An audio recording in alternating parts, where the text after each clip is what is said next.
All right, so I came across this video a couple weeks ago. I think this video is about a month old, but I came across it a couple weeks ago through another YouTuber, and I meant to try to find the original video, and I didn't. And then another YouTuber who I follow did a thing on it just a few days ago. Um, so I found it, found the original, and I'm gonna say a lot of what's kind of already been said, but I do want to expand upon some certain points that she touches on that I haven't heard anybody talk about yet. So this is a lady who has gotten her PhD. Um, as you can tell, she is a attractive woman, but she still started in OnlyFans, and you can't see it here because I've kind of cropped the video and whatnot to where you can't see it, but she actually has a over 100,000 subscribers. So in the corner over to the right, if I like widen it out, you would see that she has a silver certificates acknowledging she has over 100,000 subscribers on YouTube. And yeah, it's just interesting that this lady here, you see on you lady, got a PhD and did the whole feminism thing, and she still went to OnlyFans. Um, what's that one video of that one lady who's like, women living on recruit difficulty? Yeah, this is it right here. Well, like she went the hard route, trying to, do the whole, I'm a woman and I can do what a man can do, and she still ended up going back to what women do and things that women can do exclusively that men can't do, that still gets them more benefits than what men doing hard work does, in general. Um, and what I mean by that is just like, yeah, you can earn more money doing OnlyFans than you could, having a doctorate degree. And she's gonna go into it, but well, let's just get right into it. So here's her. I don't know what would you call them, just first world tears. Here we go. I've dropped out of my PhD. I've cried so much over this decision to quit my PhD, because it's a stressful decision, not that I'm particularly sad about it. I'll get into all of that in a bit later, but moving on to doing OnlyFans and content creation full time, it's not just a career choice, it feels kind of like a gamble on the direction of my entire life. Some days I wonder if I'm Okay, so yeah, doing OnlyFans is a gamble, especially this late in the game. Um, you guys know I have to pause this video to keep from getting copyrighted. But yeah, doing OnlyFans at this point in the game is really risky because of market saturation, right? Like it's already out there that, if you do OnlyFans, you can make all this money. It's like, well, yeah, but the more girls who do it, the harder it is because, the audience gets spread out and there's only so many men who are going to pay, for whatever. And, I'm pretty sure men sign up for multiple women, but, it's just like, hey, that $5.99 a month adds up. So, sorry. So, you may only get some guys who maybe give you like, they got like their top 3 or 4 girls who they follow, and then that's going to be it. That's you're paying more for Netflix. You're paying more than you would for Netflix at that point. Um, so yeah, so I understand why she's like, oh, this is a big risk and a big gamble. So yeah, it is at this point. And I mean, I would never suggest a woman do OnlyFans, but if you're going to take that gamble and you think you have the goods, well, you can take that risk, but just know that actions have consequences. But anyway. making the right choice. When I open LinkedIn and I see the pages of all of the people who are my age, who already have 3 years into their careers and are climbing the ladder with senior level titles, it stirs something in me. I start to feel I want to pause on that real quick. Oops, kind of a weird part to pause on, but oh well. I understand that, especially as somebody who came out of college during the whole financial crisis era. That it wasn't a financial crisis, but they said it was a financial crisis, and they said that we're out of the financial crisis, but there was no signs of being out of the financial crisis. And even though that was like, I don't know, a decade and a half ago, it still seems like there's a financial crisis. But anyway, Yeah, getting that whole jealousy because you feel like you're behind. That is a common thing for any young people watching this, and don't let it get to you because it's like some people shoot ahead early and then they stall, and then some people shoot ahead late, and it's just like they catch up or sometimes even surpass those who got like an early jump. But yeah, for young folks, I wouldn't focus too much on that. You'll be surprised on how someone having a 3 year jump on you when you're young seems like, oh my god, like I'm never gonna catch that person, and then in 10 years, like let's just say you're 25 and someone's 3 years ahead of where you wanted yourself to be. That by the time you're 35, it's just like, oh, I mean, whatever. 3 years is not that big of a deal. So that's a matter of perspective. But continuing. A twinge of jealousy, imagining what it would be like in their place. I've spent the last couple of years in grad school, whereas many of my colleagues from undergrad got jobs directly afterwards. So I guess I'll always have those advanced degrees with me. But I can't say that I don't like the idea of wearing a polished suit and walking to an office where I have people working with me and working on a project, or even the alternative route of becoming a professor and having students work for me, where I have my own lab and I teach my own course, and the thought of sitting with my Okay, for frame of reference, if those of you who haven't seen the video, she was a STEM major, like science, technology, engineering, and math. I don't think she says what specifically is that she studied, but maybe she has. Maybe I missed it. But or maybe she talks about it in some of her other stuff because her YouTube channel, which I have not seen any of her other videos outside of this one. Apparently, she talks about more sciencey stuff, dressed like this, but more sciencey stuff, or similarly to this. I haven't watched any of those videos, so I don't know what she's talking about. I just wanted to react to this because I just found it hilarious that a woman tried to walk the route of a man, more or less did. It was too difficult, and then she still goes to OnlyFans.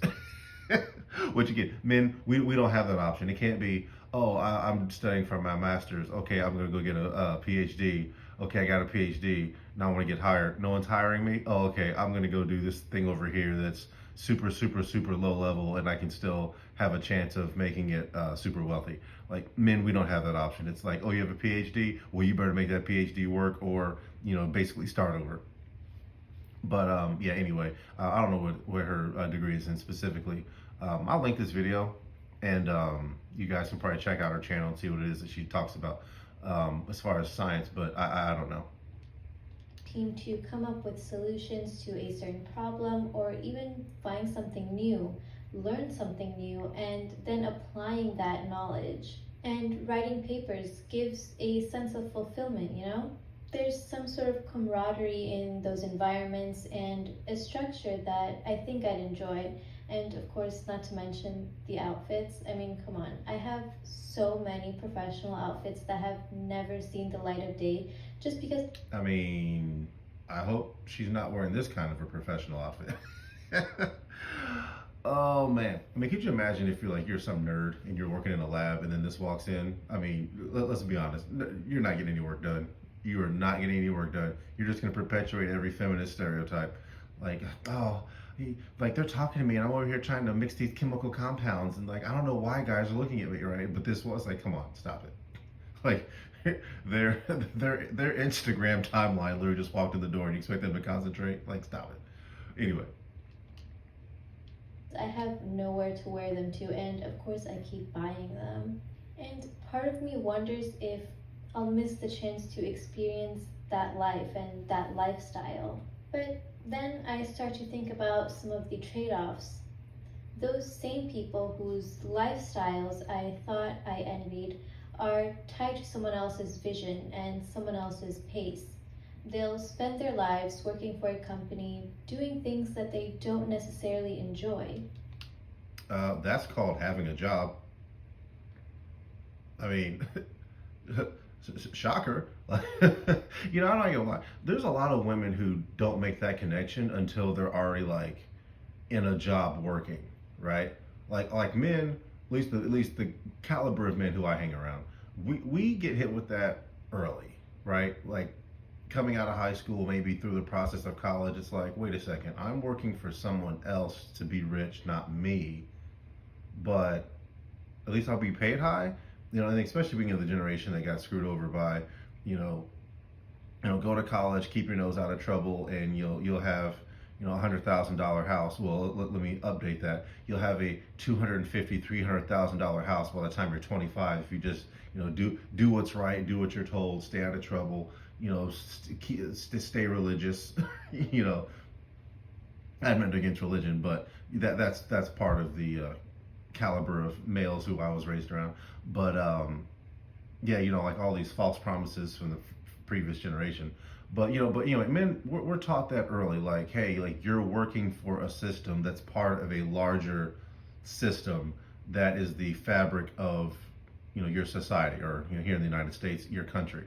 Um, and a lot of women don't recognize that. Like, that's how men are taught it. That's how men view it, which is like sort of like why we take responsibility and pride in doing that stuff. Because it's like, oh, look, I'm part of this greater thing. I'm part of this large mechanism in this greater place that we call the world, right? Like, again, that's why when you have a 9/11 type event or a Pearl Harbor type event or anything of that nature, men are the ones who are like, I'll go to war, I'll do it, right? I mean, hell, like when World War II happened, you had 16, 17-year-olds pretending they were 18 so they could go off and fight in a war. Right now, you got able-bodied males who want to sit here and write poems and strum on the acoustic guitar and write songs about nonviolence. And it's like, okay, like next time we have, like if World War III breaks out, do not look to the United States. Like, yeah, we got our first frontline people where it's just like, Team America, hell yeah. And then after that, it's like, well, I hope that initial push was enough to get it done, because everyone else is out here wearing has neck beards and skinny jeans. So I mean, it's like, ooh, right? And you already know women aren't taking up rifles, right? With all the feminism that they talk, like women can do it too, and blah blah blah blah blah. No.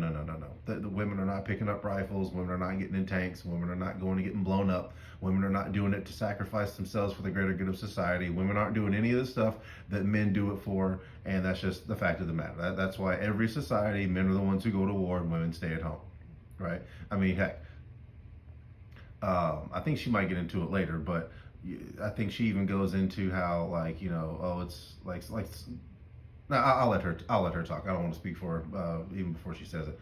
But fact of the matter is like, yeah, men do the dirty work, right? I mean, with all of the things going on and the things that need to be fixed in our society, it's men's responsibility to fix it, and women aren't fixing it, right? Because it's not their role, and they don't want to do it, and they don't get that sense of fulfillment from doing it because they're not men. Like, they're not wired that way. But yeah, anyway, back to her initial point. Like, yeah, like that's a part of the system. But she has like this, like I paused it in a weird way, but like look at that look on her face. She's like you can still see, like, she's kind of toned it down for the sake of the video, but there's still this sense of like, oh my God, like I didn't know it was like this. And it's like, yeah. What did you think this was, right? It's like, again, it's like signing up for the military. It's like they hand you a rifle and bombs are going off. You're like, whoa. I just wanted a uniform and people say thank you for your service. It's like, no, you're going to war, man. It's like, yeah, thank you for your service after you get done getting shot at. Now, hop aboard the, I don't know, chopper, C-130, whatever, and hopefully you make it back. Thank you for serving your country. Bye, right? It's just like, and men, we are made very aware of that. And women have that look on their face, like, what? Like, that Pikachu meme, like, huh? Oh. It's like, yeah. Like, what did you think this was? But anyway, I'll let her continue. And of course, without the recognition that they deserve. Their work might win someone else fame and... That's another thing women love. Women love recognition. Men, hold on, what she said here? Their work might win someone else fame and wealth. Yeah. And again, she's talking about STEM. I think she's talking about technology. That's what happens in new spaces, right? Just like right now, like all this cryptocurrency and stuff that's going on. Like, who are the people programming this? Like, who are the people programming cryptocurrency? Like, you don't know, and you never will know. Something will just take off, and then you'll be famous, right? Like, Satoshi Nakamoto, like the Bitcoin guy. Like again, people say that he's not a real person. Some people say it's a group. Some people say it is an individual who's really good at hiding. Whatever. I personally think it's a group, but that's another thing. And then you got the founder of ETH. Like notice how ETH had to blow up before you knew who he was. And then a lot of these major coins, you know, they're programmed by men, but you don't know who those men are until like they get fame and wealth, right? Then you know who they are. But yeah, like in the process, nobody knows who you are, and no one cares, right? You're just some nerd behind a computer screen programming. Like like no, you don't get the fame and the recognition. But see, that's something most women like to focus on is the fame and the recognition, because women really do like what is like low level recognition for the work that they do, right? And meaning like if they're just like another person at the desk, they still want to be acknowledged for the work and contributions that they do at that desk. See, men, we know we're not getting recognized unless we're the leader of the team, and we do such a large part of the group project or the group effort that it can't be ignored. Like I knew one guy. There was a guy named Joe who I used to work with, and our team was struggling, and Joe was carrying a line share of the work due to one, his position, but then also it was like just the way that our operation was set up. He kind of by default got the first wave of stuff. Well, he tried to take it all on himself. Well, by the time we had to talk to our superiors about why things were falling through the cracks and why things were this, it's like, well, like we all had to say that Joe was the one carrying the lion's share of the work, and he was. But it's like, we have to change our operation. Well, if you're Joe, like, no, you don't want to change the operation because, yeah, while you're working, but like you're getting so much acknowledgement from it, right? It was like, I want to say our operation was like 12 people. It's like, all right, well, 11 people have to recognize that Joe's doing all the work, right? So it's like, but those situations are really rare, especially if you talk about these mega corps like Microsoft and Apple. It's like, no, like you're not going to get like, oh, okay, you're a lead programmer. That's the best you're going to do. But like, if you're a lead programmer, are you doing the actual lion's share of the programming, or are you just making sure that the overall project is running smoothly? Those are two different scenarios. But again, like these are things that we know that women find out once it's too late, and then they complain. Right. That's why, like, I find it funny when women talk about like, oh, we can't get anywhere in this sector because of the good old boy network. Every guy knows that there's a good old boy network, and that there's an inner circle that you have to get into, and there's an aspect of politics. And only when you absolutely do more work and better work that clearly outdoes that group of whoever will you be recognized despite not being in it. But women get like women have I want to say like this naivete about meritocracy, but they kind of have a naivete about meritocracy, for lack of better words. And some women get it, especially when we talk about STEM. Some women get it, but a lot of women don't. But yeah, anyway, I'm going to keep belaboring the point, but you get what I'm saying. Here we go. Well, while they stay in the background, expendable, they'll constantly worry about getting laid off, planning their lives around their salaries, budgeting to pay bills, and likely renting a place to live or being tied down to a 30-year mortgage. Vacations are rationed and squeezed into limited paid time off days. My path on the... Okay, she literally just described working a regular job and providing for a family. Like everything that she mentioned there, while she's making it sound like chains and shackles, and it is, previous generations were okay with that because you had that with the promise of a 2-week paycheck, right? A paycheck every 2 weeks and livable wages, right? You could raise a family living off of or living under those circumstances. Like, yeah, you only get 2 weeks off. Yes, you structure your life around $40,000, $60,000, $80,000, $100,000, right? Like that's why everyone wanted $100,000 jobs, especially back, in my childhood in the '90s. Everybody wanted to earn $100,000 because that was where you didn't have to pocket watch, right? You didn't have to budget unless you were doing high priced items, right? Of stuff that you at that point you really didn't need. Like you didn't have to how much is your grocery bill? Who cares? I earned $100,000. I just go to the grocery store, buy my food, and move on with my life, right? But if you earned again, I'm using the 90s. If you earn $50,000, $40,000, then it was like, yeah, you can kind of pay for basic essentials and you're kind of doing good, but you really just can't go out there and drop whatever at the grocery store. You just can't, drive around and feel like, well, actually, probably in the 90s you could have because gas was much cheaper back then. But like once you started hitting that $30,000, $20,000 range, then you're really starting to make decisions where it's just like, like that's when you start getting those people where it's just like, I know we're going to the same place, but I can't pick you up from so and so. It's like, dude, you live like 2 miles out, like out of the direction that we're going. It's like, yeah, but gas is up 3 cents. And it's like, see, once you start getting into that, that's when you really can't, or sorry, that's when you really can't live your life, is when you're getting paid that low. But anyway, everything that she just mentioned, like that's just the way life has always been. I don't understand completely why she's taken back by that. Like that's the structure that society has been definitely my entire life, and I can tell you I'm significantly older than her. So it's definitely been hers as well. So her being bewildered and flabbergasted that that's what the life is. It's like you don't know anything else, and everyone doesn't know anything else. So I don't know why that's shocking to you, but anyway. The other hand is different. It's freer in ways that feel both liberating and, to be honest, a little terrifying. I'm no longer bound by the expectations of an academic institution or the constraints of a corporate office. I can comfortably wake up each day and decide what I want to learn, diving into topics that genuinely interest me. And okay, that right there, that's why people want to be wealthy.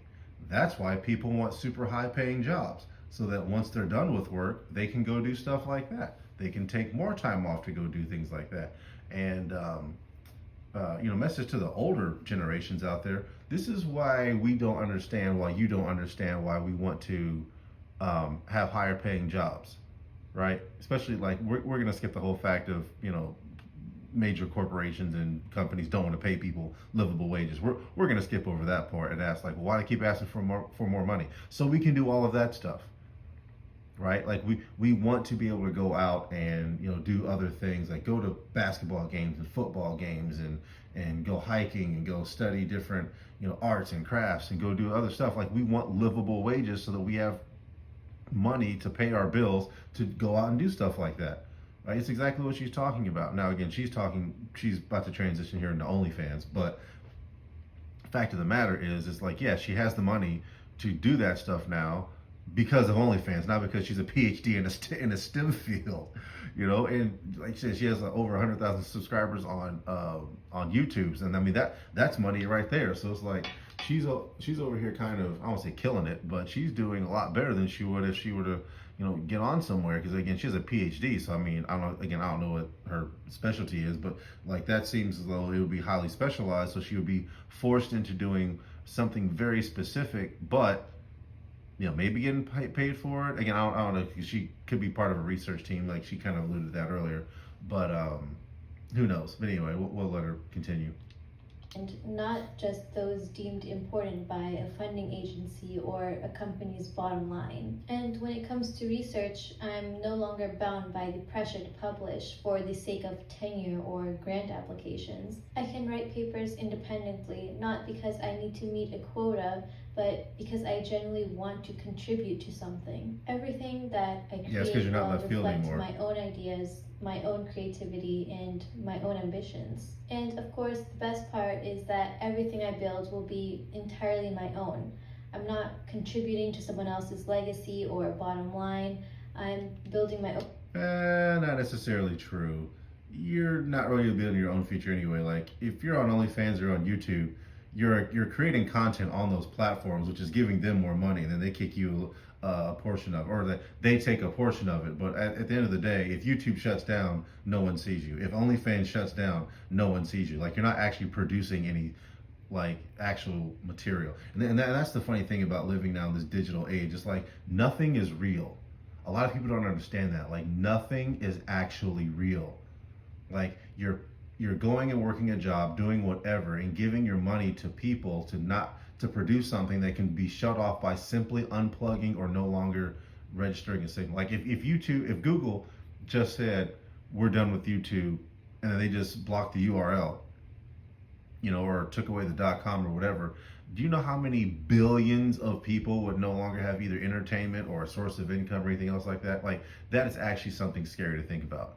Like, if OnlyFans said, we're done, imagine how many women who get a lot of money from that would now have to go and do something else of which they have no skills for. Like, just, so that's why it's really funny hearing people like her sit here and say, like, oh, I'm building my own thing because I have this online business or this online stream of income, when they're not actually making anything. Like, it's different. Like, if you I'm just gonna take Sydney Watson. She comes to mind. Like, she uses her platform on YouTube to sell her tea. Well, she actually makes tea, or has it made. So even if that shuts down, all she has to do is go to some other outlet, advertise that she's making tea, and she's good, right? But she's not making money by taking her clothes off on camera, because it's like, well, as soon as that website goes away or something happens to the internet, well, you're done for like forever, right? Unless you want to actually get into the industry, as they call it. But yeah, like these delusions of it's like, oh, I'm paving my own way and I'm doing this and I'm doing that. It's like, if you're a YouTube content creator and that's how you make your money, I really would not put all my eggs in one basket on that. Like, yeah, you may have 100,000, 500,000, a million subscribers, 2, 3, 4, 5 million subscribers. But at the end of the day, if YouTube shuts down, or YouTube says, all right, no more X, Y, and Z, or no more of this, or only this is that, like, you're finished. You're finished, right? I even heard one YouTuber talk the same way about it. He's like, a lot of these people want to see you on here and talk about how much money they have and they're flexing this lifestyle, and it's like, your money came from YouTube doing silly stuff on the internet. Like, you didn't actually do anything. Like, you have no skills, and that's actually true. But here we are. We're in this economy. Own brand and my own future, and all of the effort that I put directly benefits me. The rewards are mine to enjoy. For example, although my OnlyFans has been a side project while I pursued my PhD, I've been able to make over $1 million. What? $1 million? I'm not gonna lie, I knew that was coming, but it still hits different every time I hear it. It's like, oh, I was doing OnlyFans while I was doing a PhD. It's like, oh, okay, so you're studying for a PhD, making money off OnlyFans and paying off your student loans. It's like, yeah, okay. I mean, that's the whole I'm stripping to put my way through college kind of trope. But again, like, fellas, who out here is doing that? Like, oh, I'm making money to where I can go to a university to earn a PhD in science, and I'm paying it off as I'm doing it due to my side project. Now, again, if you're at any respectable university, how much is a PhD going to cost you? I mean, first you have to go through undergrad, then you have to go through master's, then you have to go through the PhD program. And again, it depends on what college you go to, but sometimes there's even extra steps amongst those steps. But by and large, that's the trajectory. But man, like, what other job could you have that would pay the money to get a PhD? I mean, if there was an outlet, men would probably just do that, right? Because it's like, if it's paying enough money to where you can get a PhD, get your degree in whatever, and then you have no debt day one, and you don't have to take an internship, you can do it as a side project. It's like, no, that side project will become the main project, and then damn the PhD. That's how that works. But again, here are things that women can do that men can't. And I'm not even going to go into the whole fact of, who's giving you money to do this, because it sure as hell ain't women. Right? I mean, who makes the whole, oh, you can make money on OnlyFans by doing what? To what demographic? Right? Like, that's the funny thing is, like, the guys who were giving her money, if you go through all of her subscribers on OnlyFans, I guarantee you 99.9% of them, let's be serious, 100% of them she wouldn't date. She wouldn't date. She wouldn't even entertain them with the date. She'd be like, oh, huh, that's nice. Anyway, like, share, comment, and subscribe. It's like, don't talk to me, police, right? But yeah, absurd. With that, I helped my family pay off their mortgage. Wow. I bought myself a car, Wow. and thankfully, I avoided taking out any student loans. Yeah. Again, if there was a male equivalent of that, that would be the main thing. That wouldn't be not that wouldn't be a side project. Dude's not going to get a PhD if he has enough money to pay off his family's house, probably much less his own. Have a car. Like she's like, I now have an investment portfolio. It's like no. That's not a side project. That's your main project. Now I have an investment portfolio, and I'm planning on buying my own house soon. So all of these. You paid off your parents' house, but you don't have your own house? IQ level questionable. Even though you have a PhD, IQ level questionable. You're paying other people's bills, but you're not paying your own. All right. Now my next question is, where the hell is this video being shot at? Because actually, judging by that floor, that doesn't look like anything to be in a real house. I think she's like in a room that it's in like an office building. But I don't know. Anyway. Achievements are just reminders of the tangible rewards of carving my own path and the freedom that comes with it. But even with this freedom, I am genuinely terrified. I fear not having that external competition, no one to measure myself against, and that it. I mean, if you're on OnlyFans, you measure yourself against other OnlyFans creators, right? What is it? Top 1%, top 0.1%, top 0.001%. Yeah, that's who your competition is. But I don't know. If OnlyFans is a side project, then I don't know. And you just said you didn't want to sit here and go to an office and work 9 to 5, so therefore throw out your PhD. There's really no point in getting it because that's the only kind of work that you're going to get. But hey, whatever. Will make me complacent? Will I push myself enough without the pressure to outperform others? And of course, there's also the opposite case that my drive for more will take over. What if I never feel satisfied, always chasing that next milestone, the next goal? Will I lose sight of myself? That's just the product of being a values driven person. in that relentless pursuit. Of course, I want to enjoy the life I'm building and feel the rewards of my labor, not just keep pushing forward endlessly. Then there's also the fear of settling. What if I get stuck in a place that feels just right, but There's nothing wrong with that. It depends what your goals are in life. Again, young folks, if you just want to have a certain level of achievement and then just sit there and cruise off of that, that's perfectly fine, right? If you're just like, hey, I want to be manager of whatever, right, or regional manager of whatever, like you don't want to be CFO, CEO, COO, chairman of the board, primary consultant of whatever, like that's fine. Really, it's fine because, like, I was like, you need mid-level people, right? Like, she talked about it's like, oh, like this endless pursuit of the next biggest thing. You can decide when you want to stop, right? Like who are you trying to outdo at what point? Like, if you're just trying to beat out always trying to be the king of the hill, it's like, well, what hill are you trying to be king of, right? I mean, that's men and women alike. Like, yeah, go for the top, but if you don't want to be at the top, you just want to be near the top, or you just want to be in the middle, or you're fine at the bottom, then all right, yeah, you have low goals, you have middle goals, you have high goals, but have goals, right? Just don't be stagnant. That's my only piece of advice. Just don't be sitting around freeloading off of other people. Like, if you just want to do something simple, like, I don't know, I don't want to say something simple because then it's like, well, that's my goal, and you're making light of our goals. Just whatever. Like, just pick a goal and go out there and go for it. not great? What if I accept less than I know I'm capable of? And what if, in trying to avoid that, That's a slippery slope. What am I capable of? We're not even going to get into whole into IQs and people's mental capacities and people's ways of thinking and things of that nature. That's a real uncomfortable conversation. But put it this way: you should know what your mental capacity is in trying to pursue whatever it is that you want to pursue, and just deal with it and go on, right? And if you have the ability to learn, you'll learn. If not, you won't, and then that's just going to be what it is. Like, don't spend your time worried about it. Like, do I have the capacity or the capability to do this? Go out there and try it. Find out. I push myself into something that I'm not entirely comfortable with, forcing myself to fit in a mold that doesn't feel natural. It's overwhelming, but when I look at the bigger picture, I know I'm better off than most people my age, or even those that are far older than I am. That's part of why I chose to leave academia. Just for some reference, Yeah, if you're earning $1 million on OnlyFans, you are outperforming most Americans, full stop. I mean, I'll be quite honest. I am of my age group. I know that I'm in a situation where I'm near the top of my age group.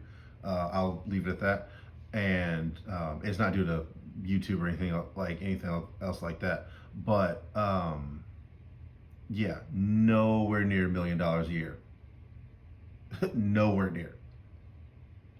professor in the US earns around $100,000 on average, but the job isn't. Not actually true. Well, she said professor, so she's probably thinking college, which is closer to accurate. You know what? No, I was thinking about that. I'm like, actually, it's more like $80,000. That's a common misconception. But then again, that my information is over 10 years old, so I'll give her that. All right, like $100,000, sure, why not? What most College people professor. imagine it to be, or at least it's not what I thought it would be. Instead of spending their time diving into research or contributing to new ideas in the field, most of their energy is spent writing grant proposals and fighting for funding, Which goes into the whole professors aren't really teaching anymore. Hmm. Which we can tell that by how many morons have bachelor's degrees and dang near just name a field. But that's a video for another time. my first-hand experience working with several professors, these funds often go to those at more prestigious universities, regardless of whether they're more qualified. Additionally, their students often do majority of the hands-on work, and the professor acts more as an administrator. That's true. It's a life filled with constraints and obligations, not the idealized pursuit of knowledge I once dreamed of. So what about working in the industry? Well, the reality. That's the whole that's not the job that I dreamed it was being. That's because things have changed.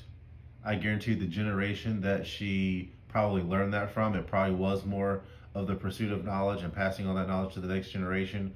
But that's definitely changed now, and it definitely most likely is what it is she's describing. Is that it's no better. Big tech, for all its allure of innovation and opportunity, is a world where the individual contributions are mostly invisible. The work you Yep. pour your heart into is rarely attributed to you. Yep. Instead, it pads the pockets of the executives who sit at the top, taking the credit and the glory for your work. Employee. That is very true. That's one of the reasons why. Because I actually briefly looked at probably getting into tech when I was a lot younger, and it wasn't what I thought that it was. That it wasn't necessarily because of that, but it was basically just long hours, and it's just like there's no way I'm going to get credit for this, even if I do something awesome. Because I wanted to program video games primarily, but I also wanted to do some other things in the tech world, and it became abundantly clear that that's how that industry worked and operated. And I was just like, oh, so you basically have to be the head of a department. Like I'm gonna use my video game video game love as an example. It's like, oh, so basically I have to be the head of a certain department of a video game that I have to rely on the, basically marketing and distribution and whoever the CEO is who's making all the bigger business decisions. I have to be a part of a team that's successful based off of all of their efforts in order for me to maybe have success. Because then I have to be a team. I can't just be like a programmer on whatever, like Halo was the big thing when I was in college, and it's like, so if I'm on the design team of Halo, I'm not getting any credit. I have to be lead designer. So then when they do behind the scenes of Halo, they'll interview me, even though there's like 15 people under me who actually did the work, and I'm just making sure that everything looks right, the lighting's right, the shading's right, and then we give it off to the next guy who's the real project lead, right? Halo, I think it was like Jason Jones, or I think that's what his name was, right? And it's like, yeah, that's how this works. And it's just like, okay, so if I get hired at back then Bungie, I'm gonna be one of the 12 to 15 people who's working underneath somebody who's underneath somebody who's underneath somebody who's underneath the guy who's on television, right? This is another reason why despite Steve Jobs and Bill Gates, I never respected those guys because that's how the industry worked. And it's like, no, I'm not going to sit here and do all this programming for Microsoft or something like some other place like that. And then, Bill Gates gets the work. It's like, no, like Bill Gates does the business aspect of it. He's the one who's like, all right, here, we're going to do this contract and we'll fulfill the order doing X, Y, and Z. Like, he's not actually behind their programming. And that's one thing I hated about Steve Jobs. Steve Jobs got this credit as being a programmer when Steve Jobs wasn't a programmer. Like when it first started coming out that Steve Jobs is basically an asshole, you started hearing like rumors of former employees who worked at Apple. It's like Steve Jobs can't program worth squat. Like he's the face of Apple, but he's not actually a programmer like that. He gets credit for it because he started out that way, but he was a low level programmer. Like low level meaning he wasn't a very good one. Now again, he was a good business guy, and I hear Bill Gates is a better programmer than him, but that's another story. And again, that's rumor. I have nothing to substantiate that. But yeah, that's how that stuff works. So I guess you try to go into computing, but again, just like I said with crypto, like that's the way that it works. It's like yes, and this is why STEM is best suited for men, because men will gather together in groups and do stuff like this without that recognition. See, women, it's just like as soon as they fire up the laptop, like they want credit for it. Men are like, we have to do a major project and then push it, and then we got to get credit. And then they want credit after the project's already, done or operating or trying to get pushed out there or have use case or things of that nature. Women want to like predominantly want credit like as they're doing the work. It's like, hey, the project's not done yet. It's like, yeah, but we're all working hard. This is great. This is awesome. Like, high fives all around. It's like, no, like it's not finished, right? And again, this is why there's more. Part of the reason why I have to say I feel, even though I have reason to believe this, but I'm still say I feel as though this is an opinion, even though it's not an opinion. It's basically verifiable fact. But why I feel we have more male inventors than we do female inventors is because men will sit around in a dark room and commit hours and hours and hours and hours to something like this without recognition, and women won't.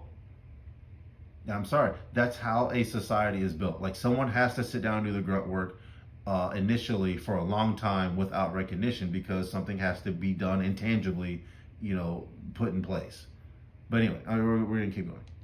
Are treated as interchangeable, expendable. Yes, men are expendable. Job comes with that silent anxiety of layoffs, the knowledge that your position is only as secure as the next quarterly earnings report. It's a precarious, thankless existence, one that I think would stifle my creativity and autonomy. I know that I'm choosing something harder, but in the end, more fulfilling.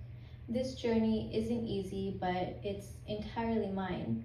I wasn't born into a wealthy family or handed opportunities on a silver platter. Obviously, or else you wouldn't be doing OnlyFans. Because guess what? Most girls who do OnlyFans are not from wealthy families. Because again, girls do OnlyFans because they can make lots of money quickly, or at least that's what's advertised to them, and that's why they do it. Every step forward I take, every milestone I reach will be the result of my own. Which, let me say, like, no one out here is trying to work hard, right? Like the generation of, hard work and elbow grease. Nobody's trying to do that, especially in an era where everything's digital, everything's immediate, everything's quick, everything is log on, click clack on the computer for an hour or two, log off, and then now you got enough money to pay your bills for another month. Like nobody's out here trying to do hard work, right? So I'm not even going to sit here and say that OnlyFans models are completely out of pocket because this is the society that we raise. Like we made our society materialistic, and now here's the fallout of it when you cut off the resource money that makes everyone be able to afford the materials. Right? It's just like, oh, like you said, like, oh, I'm gonna get my PhD, but the PhD has to come before you get the money to get the stuff that you want. But she don't want to wait that long. She doesn't want to wait that long, right? She wants it right now.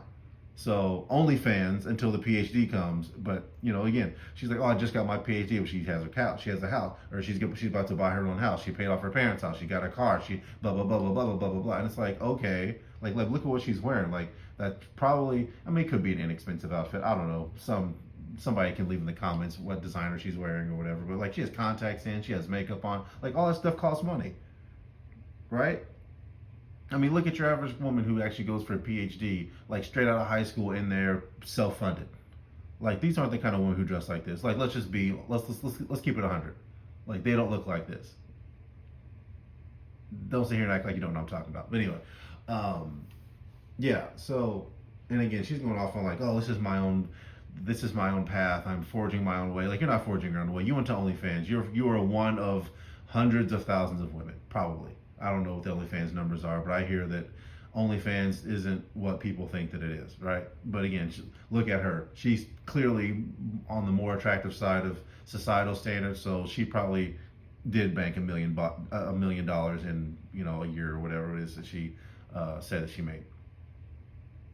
Own vision. That thought on its own is intimidating, but it's also incredibly empowering. It's a reminder that I have the freedom to carve out a life of my own on my own terms. A On freedom OnlyFans that terms. so And many YouTube. people will never experience because they're just too afraid to break the norms that are set by society. And perhaps most importantly, I need to learn to be kinder to myself. I have the tendency to be overly critical, always pushing myself to do more, to be better. But I would challenge that considering the fact that you did OnlyFans. Like I'll give her credit for PhD. That is something to strive for. But if you're really self-driven like that, and again, I'm basing this off of other women who I know who are, I would I would say self-driven to the point where they would go for PhDs too. I only know two women who've actively gone for a PhD, but they would succumb to OnlyFans, and they didn't succumb to OnlyFans. Now, given OnlyFans wasn't out when I was in school, but even if it was, I highly, highly, highly doubt that they would have done it. So when she says self-driven like that, it's like, yeah, you may be self-driven, but I'll also say a little bit of a misguidedness there, which I don't know, maybe that's due to her parents or just environment, but yeah, PhD and OnlyFans, to me, that doesn't really go together. But I mean, I guess she's making it work. So, but yeah, I don't know. It's hard to sit here and say that you're this badass bitch who can get a PhD, but you're still doing OnlyFans. I don't know, I find that just very interesting. That's a little counterintuitive and of a lot of mentalities. But here she is. I'm realizing that this growth doesn't always come from harshness. It also comes from compassion. And I know that if I want to thrive in this new chapter, I need to give myself permission to rest, to make mistakes, and learn from them without the guilt or self punishment. This life I'm building is like a masterpiece in progress. Ooh, let's not call it a masterpiece. OnlyFans is not a masterpiece. I mean, I'll give you props on the PhD though, full credit. Again, I don't know what it is that she studied, but yeah, full credit for a PhD. I'll give that. Good job. Still want to give you the side eye with the OnlyFans though, and you gotta pay for that PhD somehow. But you could waitress or something like some other women. Like you don't have to. I mean, not just saying that women can only be waitresses, but you could have got a job somewhere else while you did your PhD. But I get it. OnlyFans is quick and easy money. Hashtag why everybody does it. But yeah. Every choice I make, every challenge I face, and every success I achieve will be a reflection of me. To include your OnlyFans, so I would get too excited about that. There's no blueprint, no guarantees, but That's true. That's what makes it exciting. Yeah, it's be mine careful. to create, and I know deep down that it'll be worth it. Will it? Well, anyway, so yeah, interesting, very interesting, huh?